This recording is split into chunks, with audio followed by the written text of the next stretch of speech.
সবাইকে শুভেচ্ছা জানিয়ে মাছরাঙা দেশের সংবাদে স্বাগত জানাচ্ছেন ফারহান পারভীন। দেশের অন্যান্য অঞ্চলের খবরের সঙ্গে আজ থাকছে চট্টগ্রাম বিভাগের সংবাদ কর্মসূচিতে। শুরুতে জানিয়ে দিচ্ছে গার্ডিয়ান লাইফ ইন্স্যুরেন্স সংবাদ শিরোনাম।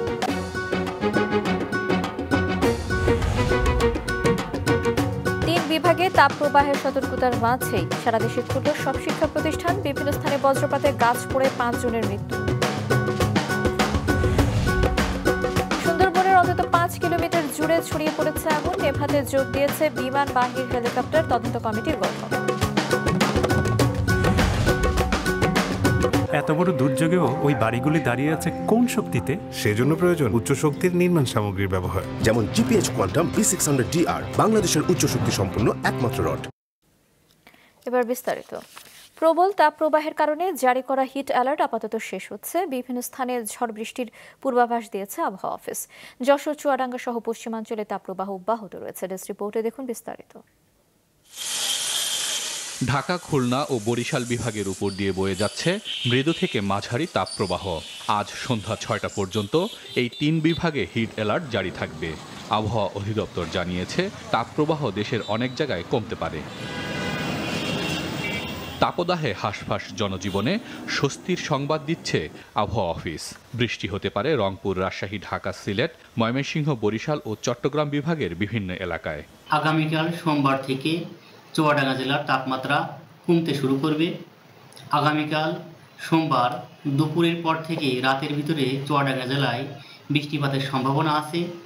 বৃষ্টিপাত শুরু হলে তাপমাত্রা সহনীয় পর্যায়ে নেমে আসবে। এই বৃষ্টিপাত 6 তারিখ থেকে থেমে থেমে 12 তারিখ পর্যন্ত অব্যাহত থাকতে পারে।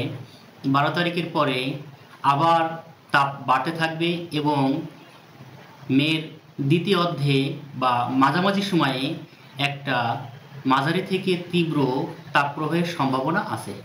আবহাওয়ার পূর্বাভাসে বলা হয়েছে নোয়াখালী ও চট্টগ্রাম সহ বিভিন্ন অঞ্চলের উপর দিয়ে 60 থেকে 80 কিলোমিটার বেগে ঝড়ো হাওয়া বয়ে যেতে পারে। কিশোরগঞ্জের করিমগঞ্জে গতরাতে ঝড়ে গাছ পড়ে 2 জনের মৃত্যু হয়েছে।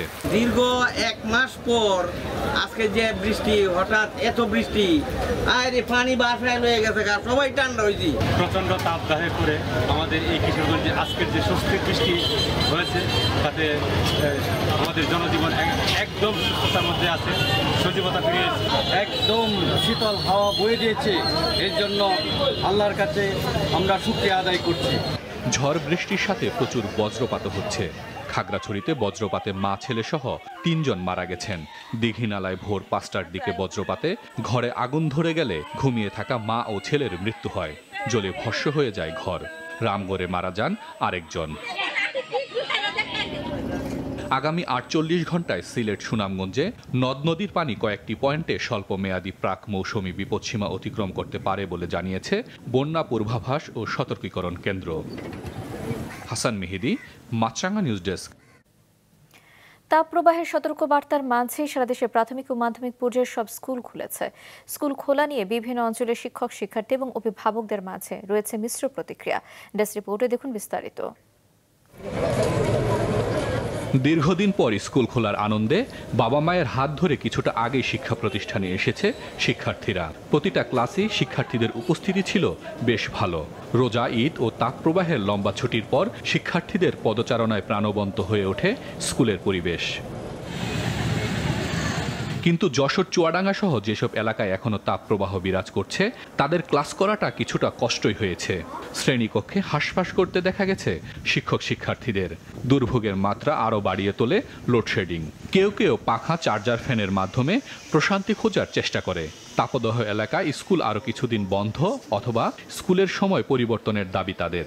প্রচন্ড গরম, তবে ক্লাসরুমে অনেক গরম লাগতেছে, তাও ফ্যান চলতেছে।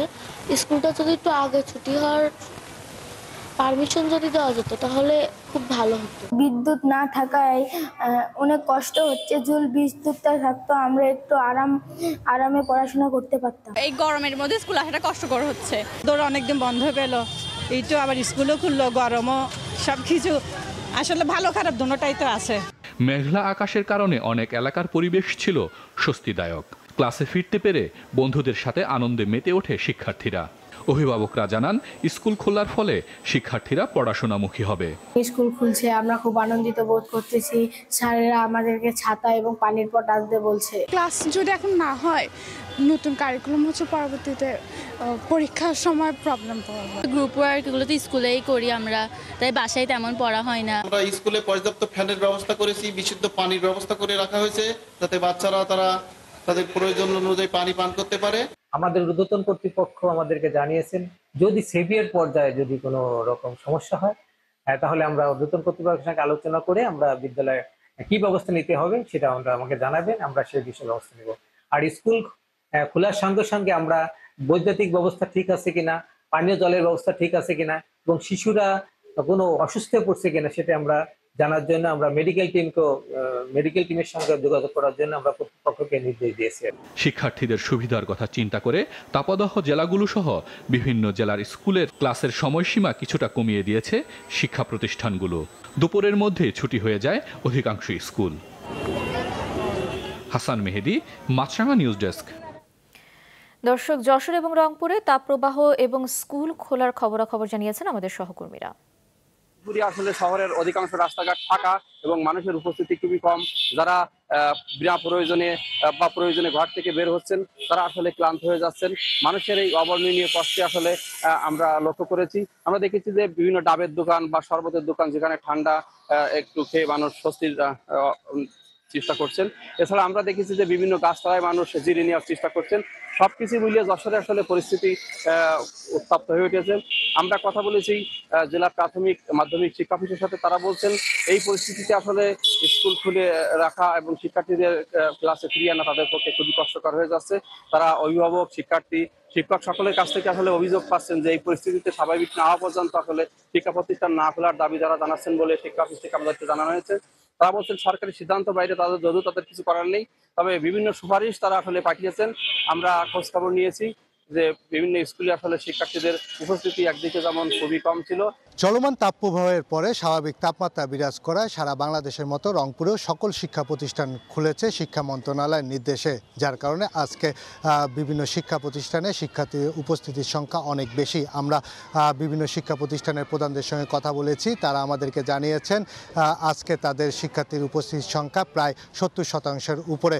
তবে শিক্ষার্থী এবং অভিভাবকদের মধ্যে একটি উৎকণ্ঠা বিরাজ করছে, যেহেতু আবহাওয়া অধিদপ্তর জানিয়েছেন আগামী 11 মে পর্যন্ত এই আবহাওয়া বিরাজ করবে। এরপরে তাপমাত্রা আবার বৃদ্ধি পাবে। যদি তাপমাত্রা বৃদ্ধি পাওয়ার কারণে আবারও শিক্ষা মন্ত্রণালয় শিক্ষা প্রতিষ্ঠান বন্ধের মতো নির্দেশনা দেয় তাহলে শিক্ষা কার্যক্রমে ব্যাঘাত ঘটবে শিক্ষার্থীদের। তাই তারা দাবি করেন করোনাকালীন সময়ের মতো অনলাইনে শিক্ষা কার্যক্রম চলমান রাখায়। এতে করে শিক্ষার্থীদের শিক্ষা কার্যক্রমের ব্যাঘাত ঘটবে না এবং তাদেরকে চলমান তাপপ্রবাহে বাহিরেও বের হতে হবে না।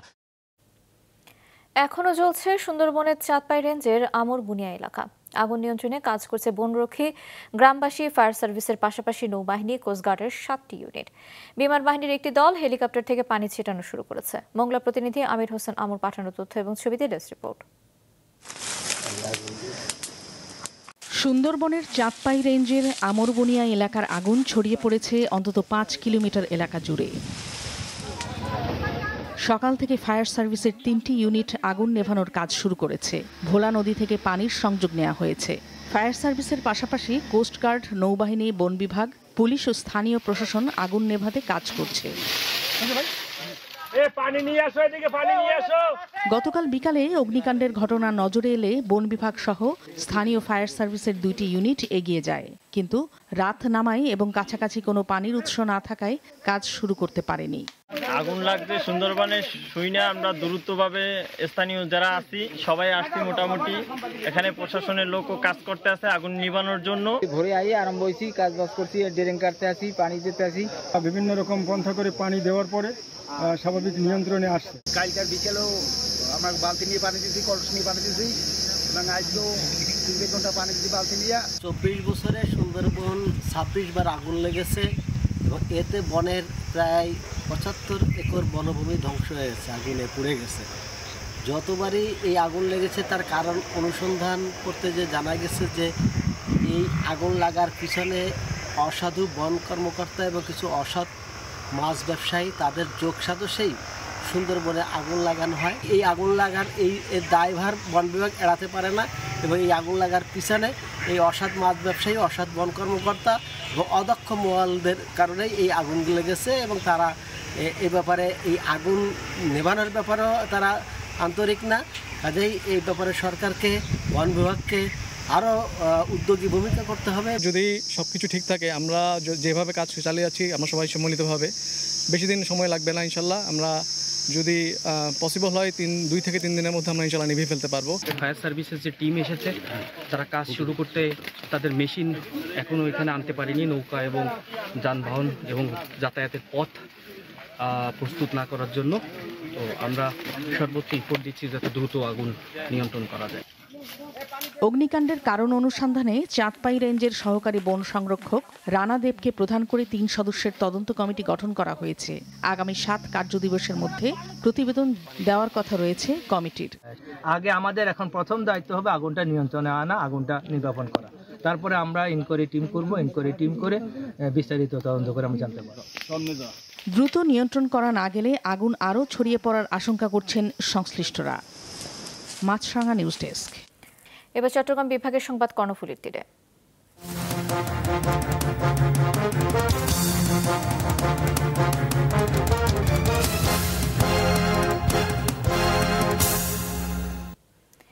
বিপুল সম্ভাবনা থাকার পরও রাবার চাষে এগোতে পারছে না বাংলাদেশ। উল্টো এ খাত থেকে আয় দিন দিন কমছে। এমন অবস্থায় রাবার উৎপাদন বাড়াতে ভারতের সহযোগিতা নিতে যাচ্ছে রাবার বোর্ড।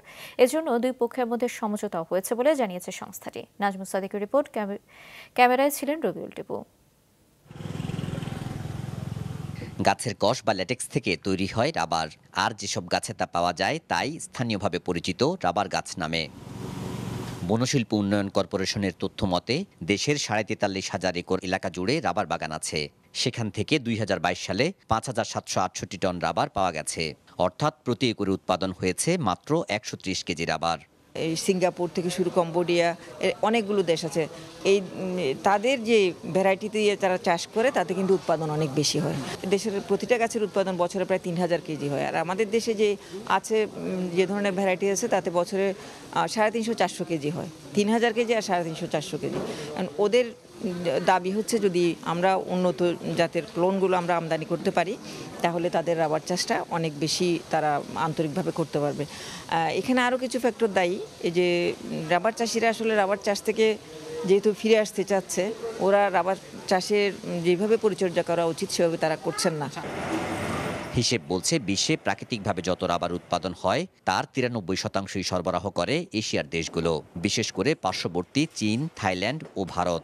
এই শিল্পের সঙ্গে জড়িতরা জানিয়েছেন স্থানীয় আবহাওয়া রাবার চাষের উপযোগী হওয়ার পরও উন্নত জাতের গাছ না থাকায় কাঙ্ক্ষিত উৎপাদন মিলছে না। এক্ষেত্রে পার্শ্ববর্তী দেশের সহযোগিতা চেয়েছে তারা। উচ্চ ফলনশীল যদি রাবার বীজ যদি আমাদেরকে দেওয়া হয় ইন্ডিয়া থেকে, তাহলে এক্ষেত্রে আমাদের উৎপাদনটা বৃদ্ধি পাবে। ত্রিপুরা এবং আমাদের দেশের জলবায়ু প্রায় সেম, সেই কারণে ত্রিপুরাতে যে সমস্ত হাইলিং ভ্যারাইটি ভালোভাবে কাজ করতেছে, আমরা যারা ইন্ডিয়া থেকে এই ক্লোন আনতে পারি সেভাবে সরকারের সার্বিক সহযোগিতা আশা করতেছি। এরই অংশ হিসেবে চট্টগ্রামের ফটিকছড়ির দাঁতমারা রাবার বাগান, নার্সারি ও রাবার প্রক্রিয়াজাতকরণ কারখানা পরিদর্শন করেছে ভারতের রাবার বোর্ডের একটি প্রতিনিধি দল। জানিয়েছে বাংলাদেশেও উৎপাদন বাড়ানো সম্ভব, এই জন্য সহায়তার আশ্বাসও দিয়েছেন তারা। We have seen the rubber factory here, that is smokehouse, the collection centers and everything. And after that, Bangladesh Rubber Board planning to take us to the rubber gardens and interaction with the tappers and other workers. So after that, we will give a kind of guidance, a kind of support. We'll do that. So we can, by way of small practice, if we make it difference, I think we can improve the quality. তথ্য বলছে দেশের যত rubber তৈরি হয় তার বড় অংশই স্থানীয়ভাবে ব্যবহৃত হয়, আর 1,000 টনের মতো রপ্তানি হয় বছরে। নাজমুল সাদিকি, মাছরাঙা সংবাদ, চট্টগ্রাম। রাঙ্গামাটির কাপ্তাই কর্ণফুলী পানি বিদ্যুৎ কেন্দ্রের সাবস্টেশনের সুইচ ইয়ার্ডে অগ্নিকাণ্ডের ঘটনা ঘটেছে। সকালে জেলায় বজ্রপাত এবং বৃষ্টি হওয়ায় বিদ্যুৎ সরবরাহ বন্ধ করে দেওয়া হয় পানি বিদ্যুৎ কেন্দ্রের। পরে বিদ্যুৎ সরবরাহের জন্য সাবস্টেশনের সুইচ ইয়ার্ড চালু করতে গেলে হঠাৎ একটি ট্রান্সফরমারে আগুন লেগে যায়। তবে দ্রুত ঘটনাস্থলে গিয়ে আগুন নিয়ন্ত্রণে আনে Kaptai fire service and civil defence. আগুনে বড় কোনো ক্ষতি হয়নি বলে জানান কাপ্তাই পানি বিদ্যুৎ কেন্দ্রের ব্যবস্থাপক প্রকৌশলী এটিএম আবুজ জাহের। নোয়াখালীর মাইজদির আধুনিক হসপিটালে ভুল চিকিৎসায় মা এবং নবজাতকের মৃত্যুর অভিযোগ উঠেছে। ঘটনায় হাসপাতালে ভাঙচুর চালিয়েছে নিহতদের স্বজনরা। ঘটনাস্থলে পৌঁছে পরিস্থিতি নিয়ন্ত্রণে করে পুলিশ। গতরাত 8:30টার দিকে ঘটনা ঘটে নিহত সীমা আক্তার বেগমগঞ্জের কাদিরপুর ইউনিয়নের লন্ডন মার্কেটের এলাকার জহিরুদ্দিনের স্ত্রী। নিহতদের স্বজনের অভিযোগ, শুক্রবার দুপুর 12টার দিকে অন্তঃসত্ত্বা সীমাকে মাইজদি আধুনিক হসপিটালে নেয়ার পর দুপুর 2টার দিকে চিকিৎসক আশিকা কবির তার সিজারিয়ান অপারেশন করান। এ সময় ভুলক্রমে তার জরায়ুর রক্তনালী কেটে যায়। এতে অতিরিক্ত রক্তক্ষরণের বিষয়টি গোপন রেখে রাত 9:30টার দিকে অবস্থার অবনতি হলে তাকে ঢাকায় নিয়ে যেতে বলা হয়।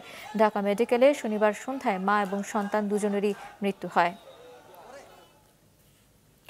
বান্দরবানের থানচিতে ব্যাংক ডাকাতি, হামলা এবং অপহরণের ঘটনায় গ্রেফতার কেএনএফ এর 3 সদস্য এবং এক জিপ চালককে 2 দিনের রিমান্ড শেষে ফের জেল হাজতে পাঠিয়েছে জেলা চিফ জুডিশিয়াল ম্যাজিস্ট্রেট আদালত। দুপুরে আসামিদের আদালতে হাজির করা হলে শুনানি শেষে তাদের জেল হাজতে পাঠানোর নির্দেশ দেন বিচারক মোহাম্মদ নাজমুল হোসাইন। গত 3 এপ্রিল থানচি উপজেলার সোনালী ব্যাংক এবং কৃষি ব্যাংকে ডাকাতি, হামলা এবং লুটের ঘটনায় থানচি থানায় মামলা হয়। পরে যৌথ বাহিনীর অভিযানে 81 জনকে গ্রেফতার করে আদালতে হাজির করলে আদালত তাদের জেল হাজতে পাঠানোর নির্দেশ দেন।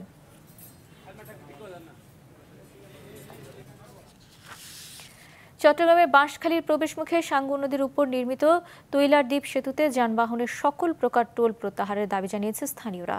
সকালে চট্টগ্রাম প্রেসক্লাবে এস রহমান হলে এ দাবিতে সংবাদ সম্মেলন করে বাঁশখালী স্টুডেন্টস অ্যাসোসিয়েশন। এ সময় লিখিত বক্তব্য পড়ে শোনান সংগঠনের সভাপতি আব্দুল ওয়াহেদ। সেতু পারাপারে 17 বছর ধরে বেআইনিভাবে হাতে হাতে টোল তোলা হচ্ছে বলে অভিযোগ করা হয়। সেতু নির্মাণ ব্যয় উঠে আসলেও টোলের অর্থে কোনো ধরনের সংস্কার কাজ করা হয় না বলে জানানো হয়।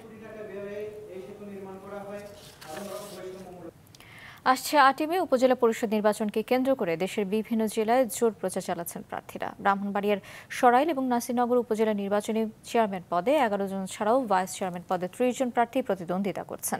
নোয়াখালীর সুবর্ণচরে প্রবীণ জেলা আওয়ামী লীগ সভাপতির সঙ্গে তরুণ এমপি পুত্রের প্রতিদ্বন্দ্বিতা দেখার অপেক্ষায় ভোটাররা দুজনেই সমান তালে চালাচ্ছেন প্রচার।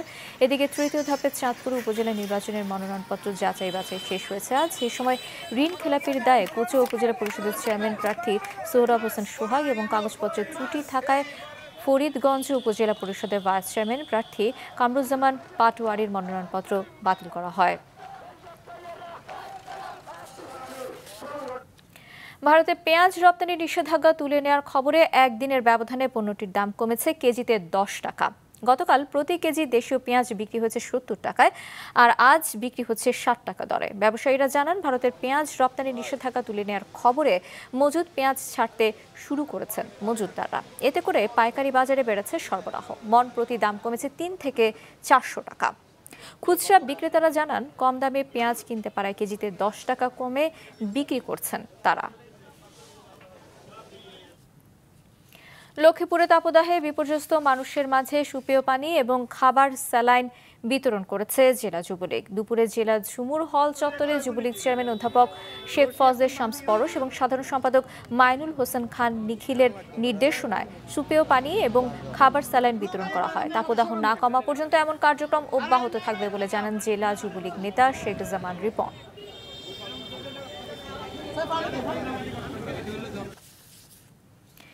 তীব্র তাপদাহে বিশাল একটি কারখানায় এসি কিংবা ফ্যান ছাড়াই হাজারো মানুষ কাজ করছেন। পরিবেশ সেখানে শীতল, বাইরে সূর্য গনগনে উত্তাপ ছড়ালেও রংপুরে গড়ে ওঠা ওই 7তলা ভবনে তার ছিটে ফোটাও নেই। রংপুর থেকে ফুয়াদ হাসানের পাঠানো তথ্য এবং ছবিতে ডেস্ক রিপোর্ট। এলাকাটিকে দেখে মনে হবে একটি 7তলা ভবন আটকা পড়েছে লতাপাতার জঙ্গলে, কিন্তু বিষয়টি তা নয়। সচেতন পরিকল্পনায় শৈল্পিকভাবে এমন দৃষ্টিনন্দন সবুজে ঘেরা প্রতিষ্ঠানটি তৈরি করেছেন এর উদ্যোক্তারা। পুরো 4 বছর ধরে তিলে তিলে গড়ে তোলা হয়েছে প্রাকৃতিকভাবে শীতাতপ নিয়ন্ত্রিত এই স্থাপনাটিকে। বিল্ডিং এর ভেতর এবং বাইরে যে তাপমাত্রা তারতম্য হয় 4 থেকে 5 ডিগ্রি সেলসিয়াস, সেটির কারণ হলো যে সবুজ গাছগাছালি দিয়ে ঘেরা। আর দ্বিতীয়ত হলো আমাদের বিল্ডিংয়ের সামনে 4টা ওয়াটার বডি আছে, অর্থাৎ পানি রিজার্ভার আছে। এই ভবনে সার্বক্ষণিক শিল্প উৎপাদন কার্যক্রম চললেও তীব্র গরমের কোনো বালাই নেই। ভবনের কোথাও নেই কোনো এসি কিংবা ফ্যান। ভেতরে বাইরে সবুজ পরিবেশ বান্ধব গাছপালা, অবকাঠামো পরিকল্পনায় পর্যাপ্ত আলো বাতাস চলাচলের সুবিধা এবং পুরো ভবনের ভেতরে নানান স্থানে পানির ব্যবহার, সব মিলিয়ে এই কারখানাকে করে তোলা হয়েছে ছায়াময় সুশীতল একটি ভবনে। আর পুরো এলাকাটি শীতল রাখতে 4টি জলাধার সহ ভবনের চারপাশে লাগানো হয়েছে অন্তত 3500 বিভিন্ন প্রজাতির গাছ। যে সার্ভিস এরিয়া, সেই বিল্ডিংয়ের দোতলায় আমরা ভার্টিক্যাল একটা গার্ডেন করেছি। সেই গার্ডেন ওয়ার্কারদের উন্মুক্ত, ওয়ার্কাররা সেখানে এসে বসেন, সেখানে তারা রিল্যাক্স করেন, রিল্যাক্স করে থাকেন। কাজের ফাঁকে কর্মীদের অবসর সময় কাটানোর জন্য যে জায়গাটি রয়েছে তাতেও পর্যাপ্ত গাছপালা রয়েছে। আর এভাবেই সুশীতল মনোমুগ্ধকর পরিবেশে স্বাচ্ছন্দ্যে কাজ করেন এখানকার কর্মীরা। বাইরে যে গরমটা তার তুলনাভাবে ভিতরে পরিবেশটা অনেক ভালো, ঠান্ডা। আমাদের এখানে পরিবেশ ভালো, রেস্ট পাই, কাজ করে আরাম পাই, এই কারণে আমাদের কোনো ক্লান্তি লাগে না। শীতকালে বাহিরের চাইতে ভিতরে আমাদের খুবই ভালো লাগে। ভিতরটা মনে করেন বাহিরে যেমন কনকনে শীত, ভিতরে ঢুকলে আমাদের একদম স্বাভাবিকভাবে আমরা থাকি। শুধু কারখানাটির মেশিনপত্র ও আলোর চাহিদা পূরণের জন্য বিদ্যুতের ব্যবহার হয় এখানে। তবে সেই বিদ্যুতের ব্যবহার আরও কমিয়ে আনতে ভবনের ছাদে রয়েছে একটি সুবিশাল সোলার প্যানেল, যেখান থেকে চাহিদার অন্তত 30% বিদ্যুৎ পাওয়া যায় বলে জানান কারুপণ্যের এই কর্মকর্তা। আমরা একাধিক আন্তর্জাতিক সবুজায়ন এবং গ্রিন বিল্ডিং হিসেবে স্বীকৃতি পেয়েছি এবং জাতিসংঘ কর্তৃক আমরা এই বিল্ডিংয়ের স্বীকৃতি পেয়েছি গ্রিন বিল্ডিং হিসেবে। রংপুরের রবার্টসনগঞ্জ এলাকায় কারুপণ্যের এই হস্তশিল্পের কারখানায় প্রতিদিন 5000 কর্মী কাজ করেন। 2012 সালে 8 লক্ষ স্কোয়ার ফিটের কারখানাটি তৈরি করেন এর উদ্যোক্তা। ইতিমধ্যে প্রতিষ্ঠানটি আন্তর্জাতিকভাবে সবুজ ভবনের স্বীকৃতি লাভ করেছে বলে জানান কারখানা কর্তৃপক্ষ। মুজাহিদ সাকিব, মাছরাঙ্গা নিউজ ডেস্ক। মাছরাঙ্গা দেশের সংবাদ শেষ করার আগে গার্ডিয়ান লাইফ ইন্স্যুরেন্স সংবাদ শিরোনামগুলো আরও একবার।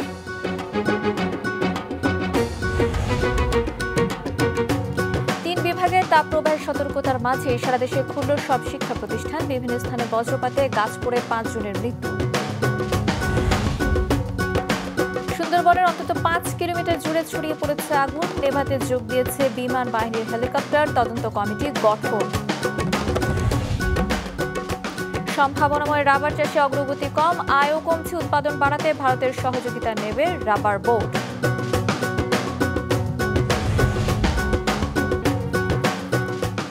এছাড়া এখনকার মতো ফেসবুকে আপডেট পেতে ভিজিট করুন মাছরাঙ্গা টেলিভিশনের পেজে, ইউটিউব চ্যানেলেও দেখতে পারেন আমাদের সংবাদ প্রতিবেদন এবং অনুষ্ঠান। আমাদের পরবর্তী সংবাদ সন্ধ্যা 7টায় দেখার আমন্ত্রণ রইল।